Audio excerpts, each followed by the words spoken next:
तो नहीं है, लेकिन वो 20-30 फ्लोर से कम नहीं होती होंगी। जहां पर एरोप्लेन को उड़ान भी भरनी होती है, तो आप समझ सकते हैं वहां पर अगर कोई रुकावट नहीं आ रही है, तो जो देश का मेन सेंटर है, जो शहर का जो मेन सेंटर है, वहां पर हम ऊंची ऊंची बिल्डिंगें क्यों नहीं बना पा रहे, क्यों नहीं बना सकते, ये सब जानकारी ली जाएंगी। क्या रीजन है?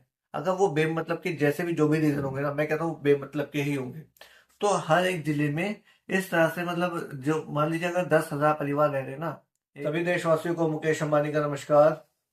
तो जैसा कि मैंने आपको अभी तक बताया कि इस देश की हर छोटी से बड़ी समस्याओं को किस तरह से कैसे खत्म करने के उपाय किए जाएंगे, लेकिन इसके अलावा इस देश में रीडेवलपमेंट्स भी किए जाएंगे अब आखिर में, जो कि आखिर में नहीं, लेकिन जैसे जैसे एक सोसाइटी या जिले की सभी समस्याएं खत्म होती रहेंगी और हर एक इंसान तक पहुंचा जाता रहेगा, वहां पर उन जिलों को रीडेवलप करने की भी प्लानिंग की जाएगी आर्किटेक्ट्स के थ्रू, कि जितना भी जो भी स्पेस होगा उसके हिसाब से। सबसे पहले क्योंकि हम देखते हैं कि कहीं कोई बिल्कुल लैंड खाली पड़ी है, जमीन खाली पड़ी है जहां पर मकान बन सकता है, वहां पे बिल्कुल बिल्कुल टूटा हुआ मकान है, और कहीं पर एक फ्लोर बना हुआ, कहीं पर 2 फ्लोर, कहीं पर 4 फ्लोर। तो इस हिसाब से आप समझ सकते हैं कि हमारे देश में कितना ही एयर स्पेस वेस्ट जा रहा है।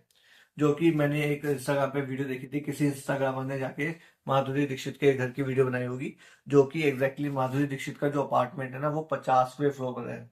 आप सोचिए 50वां फ्लोर कितना ऊंचाई पे होगा। तो उसके अलावा भी और भी ऊंचाइयां होंगी, मतलब 50वें फ्लोर के ऊपर भी और भी फ्लोर होंगे माधुरी दीक्षित के ऊपर। लेकिन जो मैंने एग्जैक्टली देखा, तो आप सोच सकते हैं कि हमारा देश में कितने ही ज्यादा स्पेस हम यूज कर सकते हैं, स्पेस जो कि हम नहीं करते हैं, जो कि सरकार की, मतलब बेमतलब की बंदिशें हम देख सकते हैं। जहां पर एयरपोर्ट होते हैं ना, एयरपोर्ट की जो रिहाइश होती है, वहीं पे अगर हम देखें तो वहां पे कितनी बड़ी बड़ी बिल्डिंग होती है, जो कि मैंने एग्जैक्टली गिनी तो नहीं है, लेकिन वो 20-30 फ्लोर से कम नहीं होती होंगी। जहां पर एरोप्लेन को उड़ान भी भरनी होती है, तो आप समझ सकते हैं वहां पर अगर कोई रुकावट नहीं आ रही है, तो जो देश का मेन सेंटर है, जो शहर का जो मेन सेंटर है, वहां पर हम ऊंची ऊंची बिल्डिंगें क्यों नहीं बना पा रहे, क्यों नहीं बना सकते, ये सब जानकारी ली जाएंगी। क्या रीजन है? अगर वो बेमतलब के, जैसे भी जो भी रीजन होंगे ना, मैं कहता हूँ बेमतलब के ही होंगे, तो हर एक जिले में इस तरह से, मतलब जो मान लीजिए अगर 10,000 परिवार रह रहे हैं ना एक जिले में, तो इस हिसाब से एक जमीनी स्पेस लिया जाएगा कि वहां पर 50 फ्लोर तक एटलीस्ट, क्योंकि 50 फ्लोर तो मैंने सुनी है, अगर उससे ऊपर भी बन सकता होगा, तो इस हिसाब से जमीनी स्पेस लिया जाएगा कि वो उस मैक्सिमम एयर स्पेस को यूज करके सभी लोगों को सफिशिएंट स्पेस में बना के मकान दिए जाए। मकान, अपार्टमेंट, फ्लैट, जो भी आप कहना चाहें वो कह सकते हैं, जिसमें कि उन्हें सभी तरह की सुविधाएं मिलेंगी। सबसे पहले तो उन्हें जो भी किचन वेस्ट डालने की सुविधा होती है, जैसे कि मैंने आपको बताया था कि जो देश में पोल्यूशन फैल रहा है वो किचन वेस्ट का भी है, तो उन्हें उनके घर में ही इस तरह से एक साधन बना के दे देगा कि वो अपने किचन वेस्ट को उस जगह पे डाल सकते हैं। जैसे कि मैंने एक और वीडियो देखी थी कल परसों, कि गुड़गांव में एक फ्लैट ऐसा बना हुआ है कि इतनी बड़ी गैलरी है कि वहां पर 60-70 लोग तो आराम से बैठ सकते हैं। तो इतनी बड़ी गैलरी भी बनाई जा सकती है। तो सोचिए कि हमारे पास कितना ही ज्यादा स्पेस होगा यूज, अगर हम ढंग से करना चाहें तो। जो कि बेमतलब का, उन लोगों को बिठाने की क्या तुक है?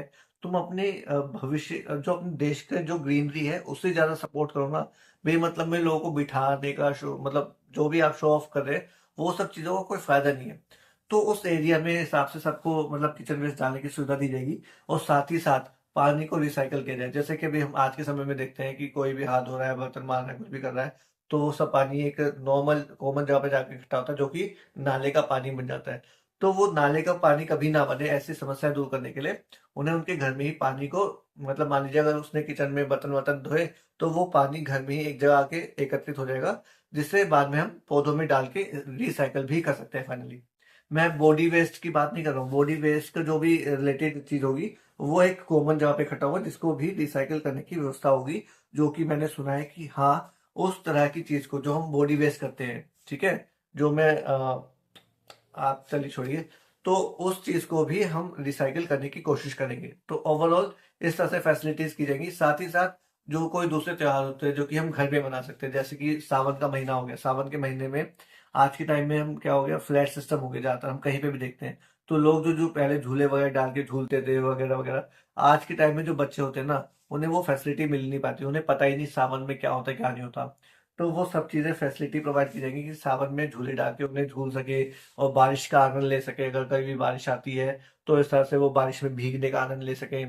और साथ ही साथ और भी जैसे जन्माष्टमी वगैरह जैसे त्योहार हो गए, रक्षाबंधन जैसे त्योहार हो गए, अगर किसी को बुलाना है तो घर में पर्याप्त स्पेस होना चाहिए बैठने के लिए, और ज्यादा से ज्यादा जगह का इस्तेमाल करने के लिए। जैसे कि हम चाइना में देखते हैं कि किसी चीज को मोड़ा तो टेबल बन गई, किसी को खोला तो सोफा बन गया या टेबल बन गई।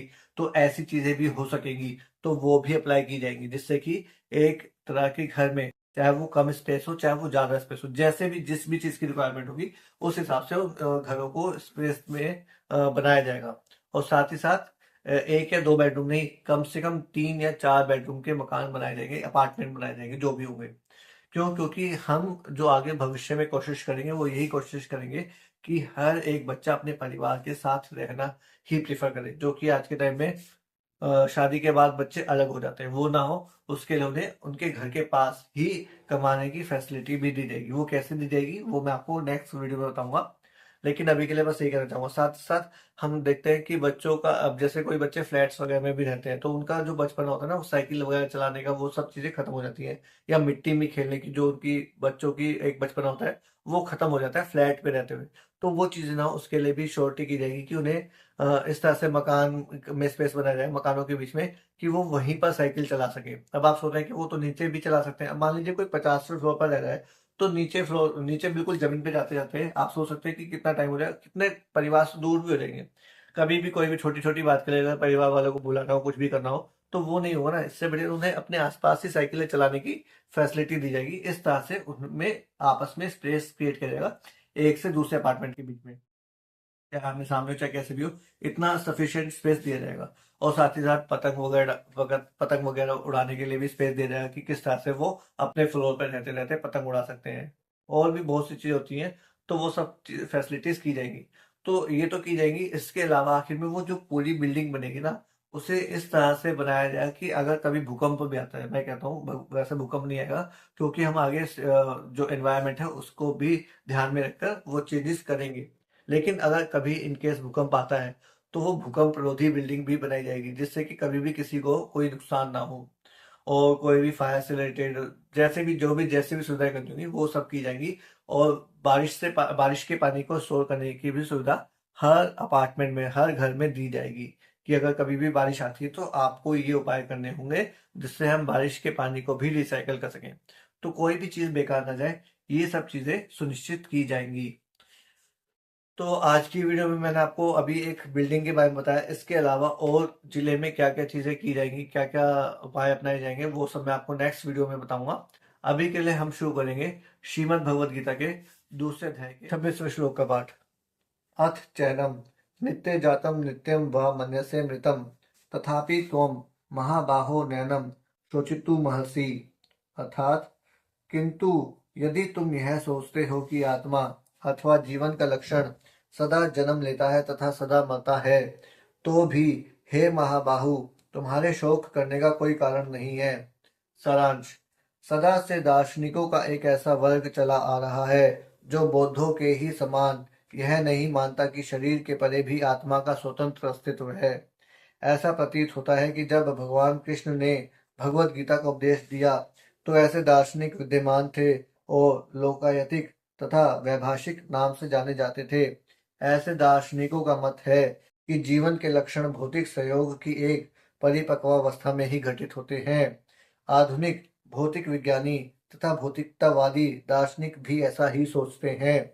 उनके अनुसार शरीर भौतिक तत्वों का संयोग है, और एक अवस्था ऐसी आती है जब भौतिक तथा रासायनिक तत्वों के सहयोग से जीवन के लक्षण विकसित हो उठते हैं। नृतत्व विज्ञान इसी दर्शन पर आधारित है। संप्रति अनेक छद्म धर्म, जिनका अमेरिका में प्रचार हो रहा है, इसी दर्शन का पालन करते हैं, और साथ ही शून्यवादी अभक्त बौद्धों का अनुसरण करते हैं। यदि अर्जुन को आत्मा के अस्तित्व में विश्वास नहीं था, जैसा कि वैभाषिक दर्शन में होता है, तो भी उसके शोक करने का कोई कारण ना था।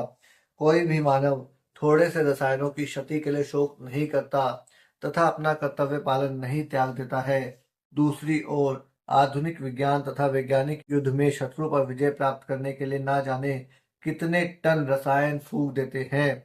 वैभाषिक दर्शन के अनुसार आत्मा शरीर के क्षय होते ही लुप्त हो जाता है। अतः प्रत्येक दिशा में चाहे अर्जुन इस वैदिक मान्यता को स्वीकार करता कि अणु आत्मा का अस्तित्व है या कि वह आत्मा के अस्तित्व को स्वीकार नहीं करता, उसके लिए शोक करने का कोई कारण ना था। इस सिद्धांत के अनुसार चूंकि पदार्थ से प्रत्येक क्षण असंख्य जीव उत्पन्न होते हैं और नष्ट होते रहते हैं, अतः ऐसी घटनाओं के लिए शोक करने की कोई आवश्यकता नहीं है। यदि आत्मा का पुनर्जन्म नहीं होता तो अर्जुन को अपने पितामह तथा गुरु के वध करने के पाप फलों से डरने का कोई कारण न था। किंतु साथ ही कृष्ण ने अर्जुन को व्यंग्य पूर्वक महाबाहु कहकर संबोधित किया, क्योंकि उसे वैभाषिक सिद्धांत स्वीकार नहीं था जो वैदिक ज्ञान के प्रतिकूल है। क्षत्रिय होने के नाते अर्जुन का संबंध वैदिक संस्कृति से था और वैदिक सिद्धांतों का पालन करते रहना ही उसके लिए शोभनीय था।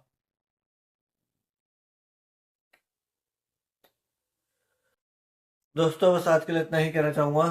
धन्यवाद और जय हिंद।